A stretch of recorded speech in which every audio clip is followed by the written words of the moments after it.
하나님 말씀 봅니다. 요한복음 13장 12절에서 15절까지 말씀입니다. 찾으실 줄 알고 봉독해 드립니다. 그들의 발을 씻으신 후에 옷을 입으시고 다시 앉아 그들에게 이르시되 내가 너희에게 행한 것을 너희가 아느냐? 너희가 나를 선생이라 또는 주라 하니 너희 말이 옳도다. 내가 그러하다. 내가 주와 또는 선생이 되어 너희 발을 씻었으니 너희도 서로 발을 씻어주는 것이 옳으니라. 내가 너희에게 행한 것 같이 너희도 행하게 하려 하여 본을 보였노라. 아멘.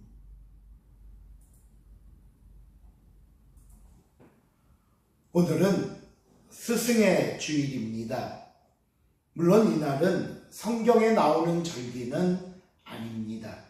하지만 우리가 5월 들어 어린이 주일, 어버이 주일을 지키듯이 스승의 날인 5월 15일의 즈음에서 매년 5월 세 번째 주일을 스승의 주일로 지키고 있습니다. 교회에서 이렇게 스승의 주일을 정하고 지키는 이유가 있습니다. 세상에서는 예로부터 스승을 높고 귀한 존재로 여겨왔습니다. 그래서 여러분, 군사부 일체라는 말 들어보셨죠? 임금과 스승과 부모의 은혜는 같다 말을 했고요. 혹시 안행피영이라고 들어보셨습니까? 이 말은 기러기 안자에 행할 행자에 피할 피자 그리고 그림자 영을 쓰는 말인데요.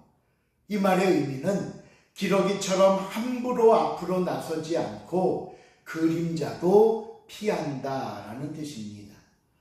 그래서 이 말에서 유래된 게 우리가 흔히 잘 알고 들어왔던 스승의 그림자도 밟지 않는다는 말이 바로 여기서 나온 겁니다. 이처럼 예로부터 가르쳐왔던 스승을 공경하는 것, 이것이 제자의 도리를 말하는 것이었는데 이런 가르침을 이제 교회로 가져와서 우리는 우리의 영적인 성장과 성숙을 위해 수고하는 교회학교 그리고 주일학교 교사들 또 항상 먼저 자신의 삶으로 우리에게 본을 보여주시는 신앙의 선배들을 기억하고 그 가르침을 잊지 않고자 스승의 주일을 지키고 있고요. 더 한 걸음 나아가 우리의 영원한 스승 되시는 예수 그리스도를 바라보고 그 삶을 본받아 저와 여러분이 그리스도인으로서 또 예수 그리스도를 구주로 믿고 따르는 성도로서 어떤 삶을 살아야 할 것인가를 생각해 보는 시간이 되어야 할 것입니다. 그러기에 오늘 저와 여러분이 살펴볼 예수 그리스도의 모습은 십자가의 죽음을 단 몇 시간 앞두고 최후의 만찬을 하시기 위해 마가의 다락방에 모였을 때의 일입니다. 이 팔레스타인 지방은 건조한 사막과 광야가 대부분을 이루고 있는 지형입니다. 그러다 보니까 요즘처럼 신발이 좋으면 문제가 되지 않겠지만 당시에는 샌들 같은 신발을 신고 다녔기 때문에 조금만 걸어도 발에 먼지가 묻고 더러워지는 것은 흔한 일이었습니다. 그래서 어느 집에 들어가든지 그 집 문 앞에는 반드시 발을 씻을 수 있는 물이 준비되어 있었습니다. 여러분, 우리가 잘 아는 예수님의 첫 번째 이적이었던 가나의 혼인잔치에서 물로 포도주를 만드신 사건을 기억하실 겁니다.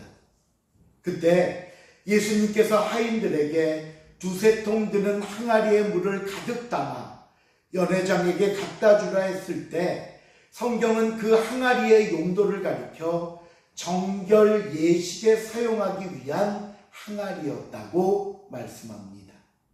바로 이 정결 예식을 위한 항아리라는 말이 당시 손님들이 먼 곳에서 찾아오면 그 집안에 들어가기 전에 발을 씻거나 또는 음식을 먹기 전에 손을 씻기 위한 물을 담아 놓은 항아리를 일컫는 것이었습니다.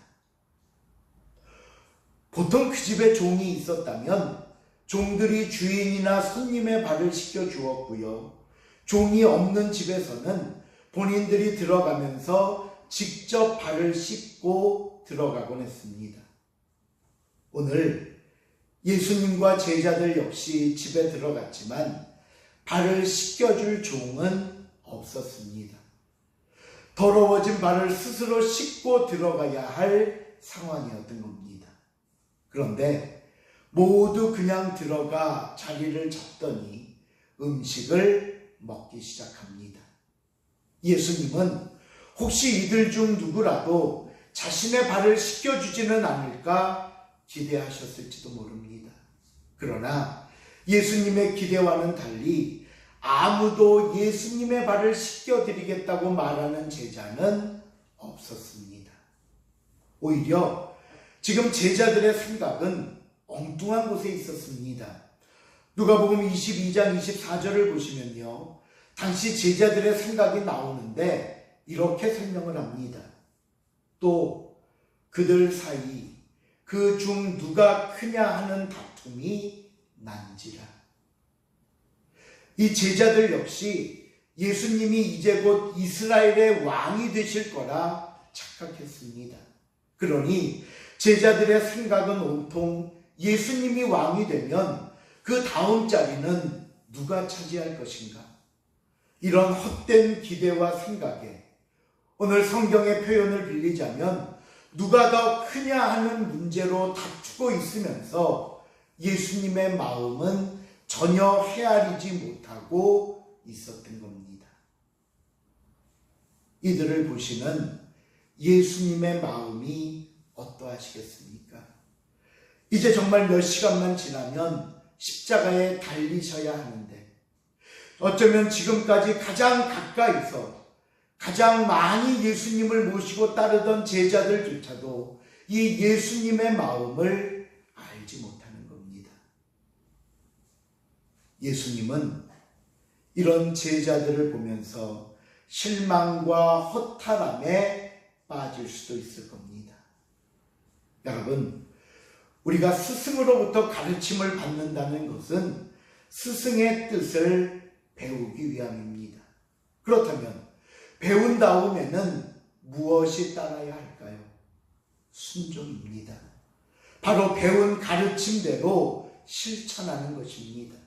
그런데 오늘 본문의 제자들처럼 주님의 뜻을 헤아리지 못하면 이렇게 되고 맙니다.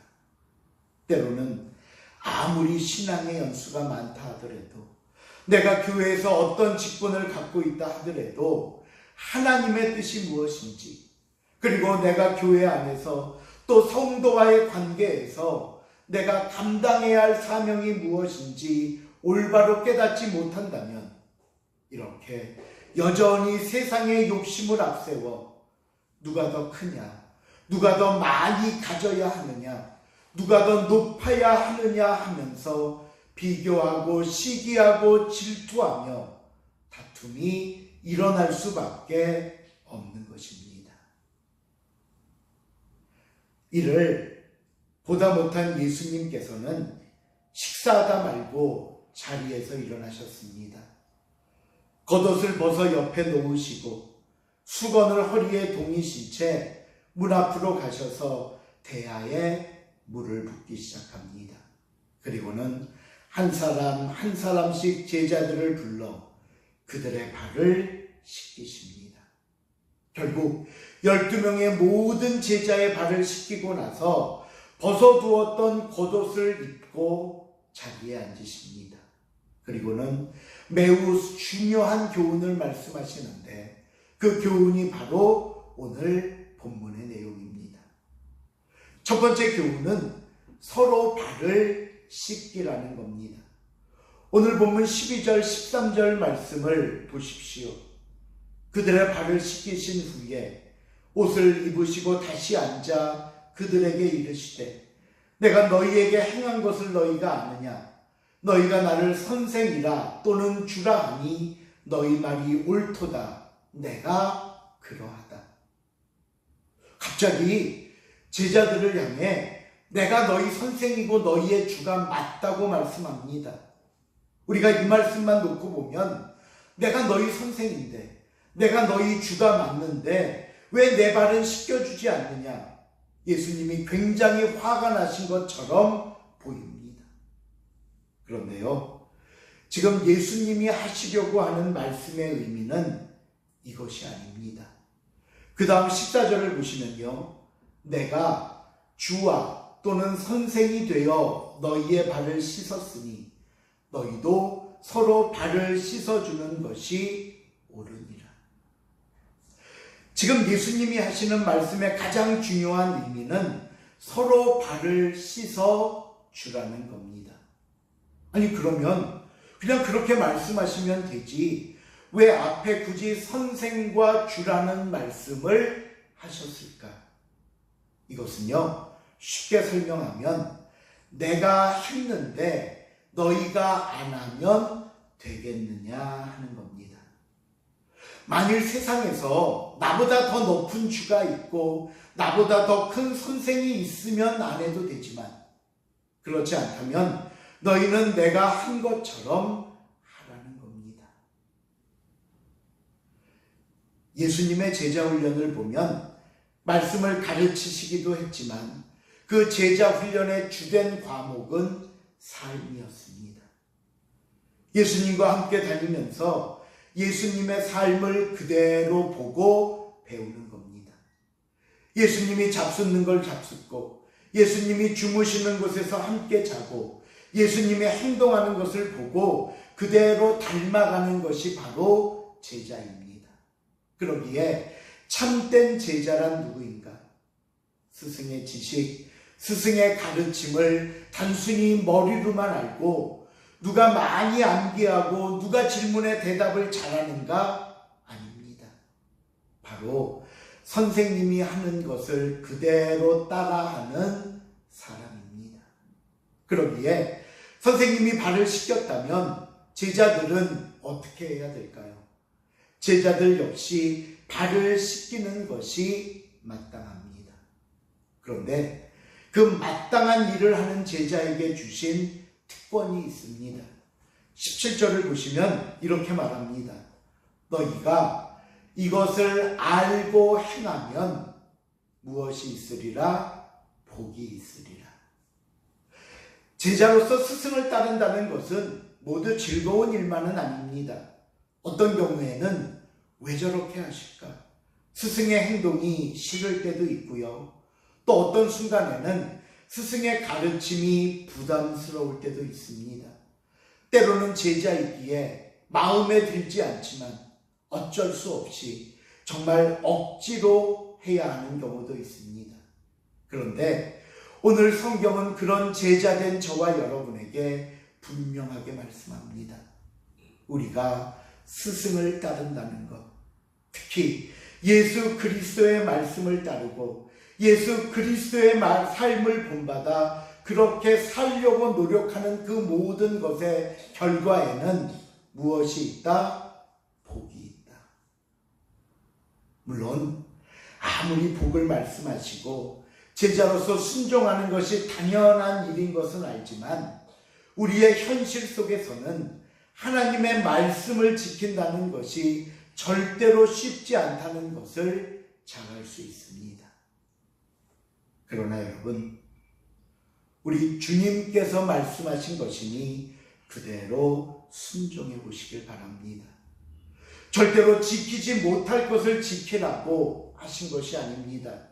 우리를 일부러 골탕 먹이려고, 우리를 힘들게 하려고 주시는 말씀이 아닙니다. 그러기에 할 수 있다는 생각을 가지고 반드시 주님을 따라 산다는 믿음 안에서 순종해 보십시오. 그러면 우리에게 돌아오는 복이 있다는 사실을 여러분 잊지 마시길 바랍니다. 두 번째로 예수님이 우리에게 주시는 교훈은 사랑의 범위가 어디까지인가를 가르쳐 주십니다. 예수님은 오늘 제자들의 발을 손수 씻겨 주셨습니다. 그런데 그 제자들 속에 누가 있었습니까? 이제 곧 자신을 배반할 베드로가 있었습니다. 예수님은 베드로에게 네가 닭이 울기 전에 나를 3번 부인하리라 말씀하십니다. 그때 베드로가 뭐라고 대답했는 줄 아십니까?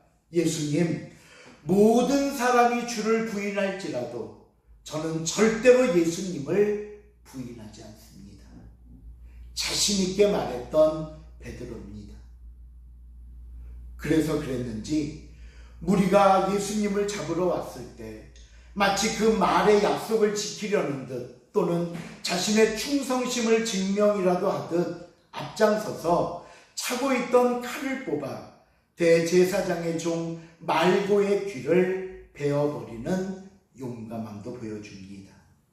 그러나 예수님 앞에서는, 다른 사람들 앞에서는 자신의 믿음과 충성을 보여줄 수 있었는지는 모르지만 그가 세상 사람들 속에서는 그러지 못했습니다. 그는 3번 예수님을 모른다고 부인만 했던 것이 아닙니다. 마가복음 14장 71절을 보시면요, 베드로가 저주하며 맹세하였다 말씀합니다. 이런 베드로의 행동과 말을 예수님이 모르고 넘어가셨다면 덜 창피했을 겁니다. 그런데 누가복음 22장 61절을 보시면요, 주께서 돌이켜 베드로를 보시더니, 바로 베드로가 예수님을 모른다고 부인하며 심지어 저주하며 맹세할 때 예수님이 베드로를 보셨습니다. 그리고 이 말씀은 예수님과 베드로의 눈이 서로 마주쳤다는 겁니다. 오늘 예수님께서는 자신을 저주하고 부인할 베드로의 발을 씻겨주셨습니다. 또 예수님이 발을 씻겨준 제자 중에는 자신을 은 30에 팔아넘길 가룟 유다도 있었습니다. 예수님이 자신이 팔자가 누군지 몰라 유대의 발을 씻겨줬다고 생각하지 마십시오. 오늘 본문 요한복음 13장 앞에 2절을 보시면요, 마귀가 벌써 시몬의 아들 가룟 유다의 마음에 예수를 팔려는 생각을 넣었더라 말씀하고 있고요. 그 뒤에 나오는 11절을 보면 이는 자기를 팔자가 누구인지 아심이라. 그러므로 다는 깨끗하지 아니하다 하시니라 말씀합니다. 한마디로 다 알고 계시면서 정성껏 발을 씻겨주신 겁니다. 하지만 가룟 유다의 발을 씻기시면서 예수님의 마음은 매우 아프셨을 겁니다. 유다가 깨달았으면 좋겠는데, 이 일이 유다에게서 일어나지 않았으면 좋겠는데, 오히려 더 큰 사랑과 마음으로 유다의 발을 만지셨을 겁니다. 여러분, 오늘 저와 여러분을 바라보시는 예수님의 마음도 마찬가지입니다. 우리가 죄를 범했다고 버리지는 않습니다. 우리가 하나님의 마음을 아프게 했다고 내치지도 않습니다. 우리가 주님을 떠나는 시간은 있어도 주님은 절대로 저와 여러분을 떠나지 않습니다. 오늘 본문을 담고 있는 요한복음 13장 1절을 한번 보시겠습니까? 거기 보면 이렇게 나옵니다. 유월절 전에 예수께서 자기가 세상을 떠나 아버지께로 돌아가실 때가 이른 줄 아시고 세상에 있는 자기 사람들을 사랑하시되 끝까지 사랑하시니라. 예수님께서 십자가에 달려 돌아갈 때가 이른 줄 아시고 더욱 어떻게 하셨다고요?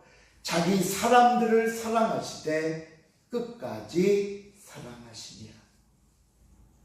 예수님은 한결같은 모습으로 사랑하십니다. 끝까지 저와 여러분을 사랑하시면서 오늘도 우리의 발을 씻기실 겁니다.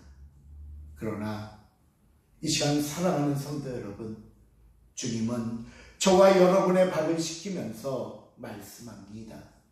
그러면 안 되는 거야. 이제는 돌아와야 해. 그 말, 그 생각, 그 행동은 내가 너에게 원한 것이 아니야. 예수님의 사랑은 원수까지도 사랑하시는 모습입니다. 왜요? 그 사랑만이 그 마음을 변화시킬 수 있기 때문입니다. 예수님은 베드로의 발을 씻기시면서, 가룟 유다의 발을 씻기시면서 예수님을 따라 저와 여러분이 발을 씻겨야 할 대상은 세상 모든 사람이라고 말씀하시는 겁니다. 아니, 더 구체적으로 너희의 마음을 아프게 하고 너를 배신할 사람들마저도 너희가 사랑을 베풀어야 할 대상이라고 말씀합니다. 말씀을 맺습니다. 너희가 서로 발을 씻기는 것이 마땅하다라는 가르침을 가슴 깊이 새기는 저와 여러분이 될 수 있기를 바랍니다. 예수님의 삶을 본받아 순종하는 참된 제자들이 될 수 있기를 바랍니다. 이것이 오늘 스승의 주일을 맞아 제자된 저와 여러분의 삶이라는 사실을 다시 한번 깨닫고 이에 최선을 다함으로 약속된 복을 받는 복되고 귀한 삶이 될 수 있기를 주님의 이름으로 부탁을 드립니다.